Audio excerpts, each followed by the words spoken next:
The St. Louis Blues have bounced back and even their series with the Winnipeg Jets at 2-2. But what will it take for the Blues to pull off the upset? Haley Taylor-Simon of Locked On Blues is here to talk about that and more on today's Locked On NHL Podcast.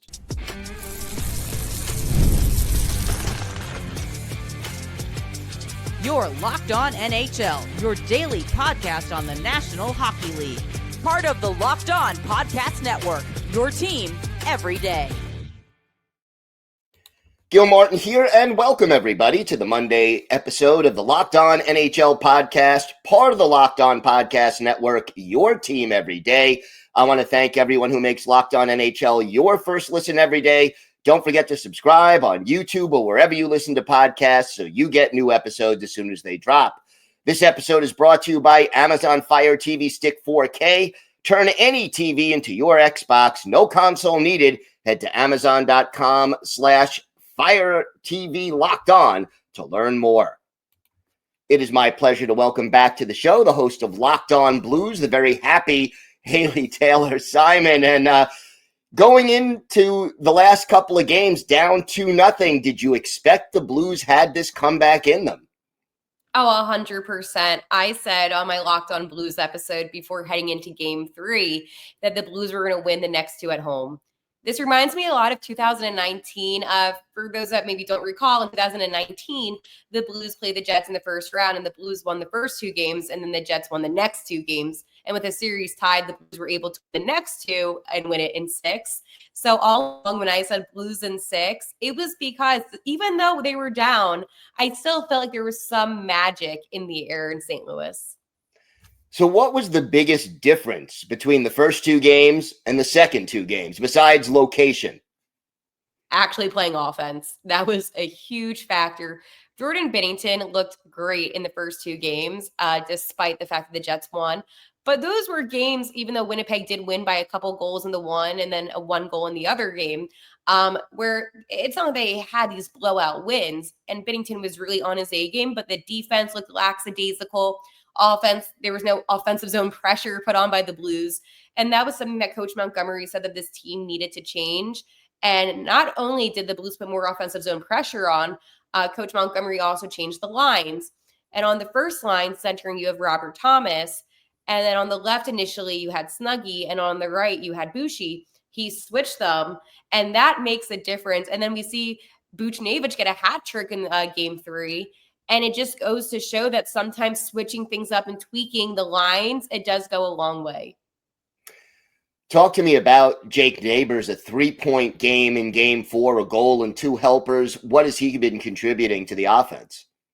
Yeah, so Jake Neighbors was somebody that I was actually a little bit disappointed in the series. We didn't see a lot from him. And today we saw the Jake Neighbors that we were all excited about seeing. And I think it goes to show, 4 out of the 5 goals scored today by the Blues were players that didn't score at all in the series. Robert Thomas was the only one that actually scored multiple goals in the series. I think that we're seeing a Jake Neighbors that's more motivated. It's probably very inspiring, and I'm curious to what he has to say following the game, but it's very, very inspiring to see players all around you that haven't done much in the series shine, especially the way they did in Game 3. You have the home crowd of Enterprise, and I have to tell you, it's one of the best playoff atmospheres in the NHL. While we don't have the whiteout, which Winnipeg has, pretty cool. It's also a great home crowd. And I feel like there was just a lot of momentum in today's game. And Jake, I'm sure he knows that he was not playing the way that he should be playing. Give me a player on the Blues that isn't making headlines, but is quietly contributing to the success they've had in the last 2 games. Now, if this is a national media thing, I can say all of them, but one player, and it seems like a little bit of an obvious player, but it is our captain, Brayden Schenn. Schenn did have a goal today, first goal of the series. But the thing about Brayden Schenn, and I say this all along, he's such a physical player, but it gets overshadowed by some of the other things that this team does. Like Cam Fowler has been playing fantastic. I think that's been making headlines at least. I mean, he did break a franchise record in the last game with 5 points, which is most points by a defenseman. But I don't even sometimes read some of the national stuff, so I couldn't tell you. But with Brayden Schenn, the big headline in games 1 and 2 was the battle between the Schenn brothers with Luke on the Jets and Brayden on the Blues. And ever since the Blues began to win and play good hockey, I haven't heard one story about the two guys being brothers, because I guess for their narrative, it was, big brother beating little brother. And now the narrative has switched. But Braden is so physical. He contributes a lot. And you know what, Gil? I want to say one other player. Actually, two. I'm going to give them a shout out. Oscar Sundquist and Nathan Walker. Those are two of the most hardworking guys on the team, and they don't ever get enough recognition. You see Sundquist, right?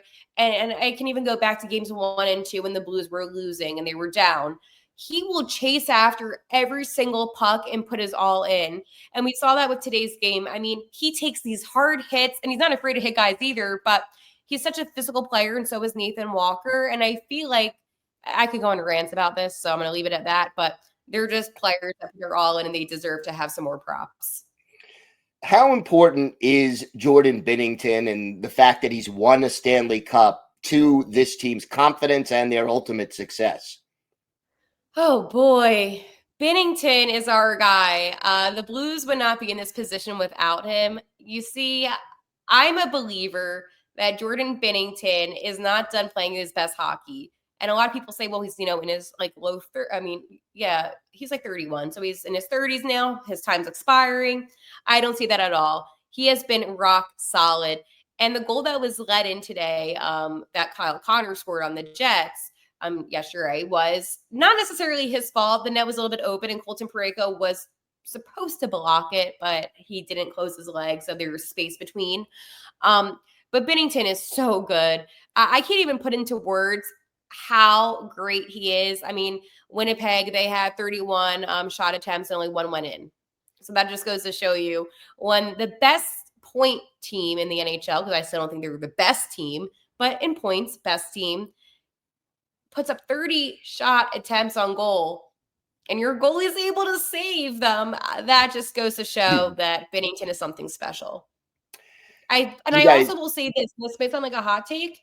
I think Binnington, out of all the goalies in the playoffs, as I've been watching almost every single game, he looks the best.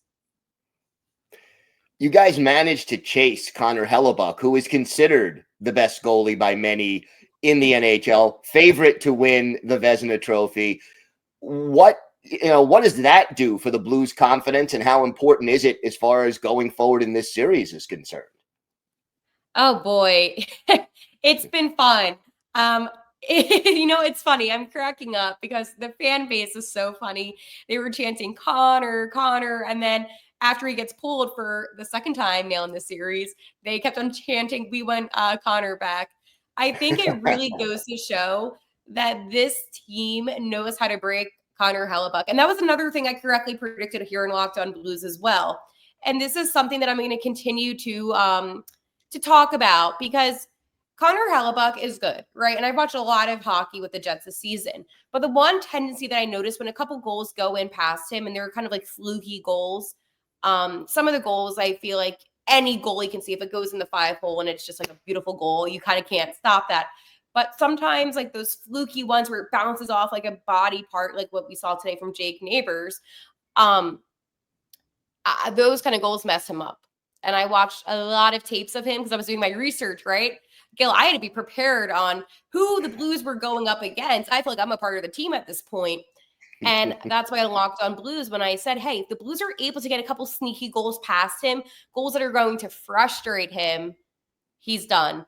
And that is why, for me, I was actually surprised that they allowed him to start in the final frame and they didn't just, pull him after the second frame, because once he's off and he's beatable.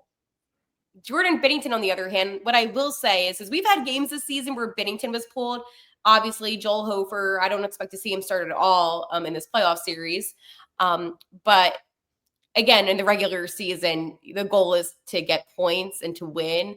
In the playoffs, you want to keep your best guy in, even though it might be a little bit ugly, just because of a mental thing, right? Because now Connor Hellebuck's going back to Winnipeg, knowing that the 2 games that he played in St. Louis, he got pulled.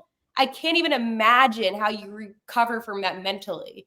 So I guess going on really fast about Binnington is, even though he's had those games where he's been pulled, he'll go back in the next game in the regular season and he'll play some great hockey in net. So that's why for me, I feel like maybe him winning a Stanley Cup, as we kind of the main point of the question for him, I went on a bit of a rant, that does play a factor because he had to play a lot of tough games. I mean, playing game 7 in the Stanley Cup finals and having to be that composed, I'm sure, and again, I would love to talk to Binnington Nail. I talked to him at the beginning of the season, but Nail, I want to know, did that still impact you to this day, that game 7?